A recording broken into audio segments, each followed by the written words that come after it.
Punta po ako dun sa isang kababayan dun sa sa Unimis.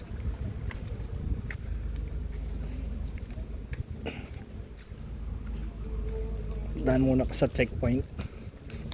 I-check yung ID ko.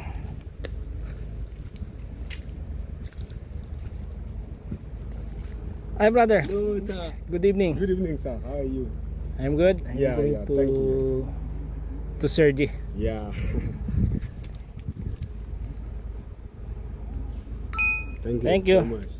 Thank you. Welcome. Kumpan po ito ng Unimis.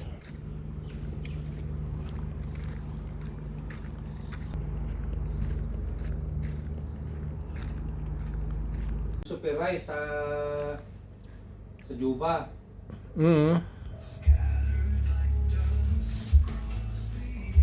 Yan po yung handa ni Kabayan. Bumisita ako dito.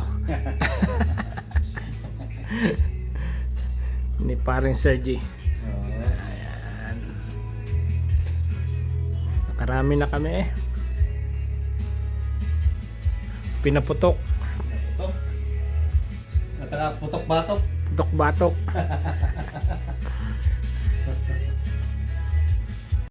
Baka ano ka naman ng mga hotel na $25 eh. Per day. Oo. Pwede ka nga yung ano doon pre. Yung bakasyon ka doon. Sa 7 daw. Gamitin ko yung annual leave ko sa 7 days lang. Mas maganda sa Pilipinas. Oo. Kasama mo yung pamilya mo. Oo. Pero doon sa NTV nako. Gastos. Gastos dahil babayad ka ng hotel, babayad ka ng lahat. Oo, kain mo. Kain mo. Tapos nung ano pa, yung nakasama ko pa may nakasama ko ditong sundalo na Cambodian. Yung Cambodia na kainuman natin dito pa, si ano pa pangalan nun? Si Barak, Oo. wala na. Wala na, umalis na yan. Oo, check out na.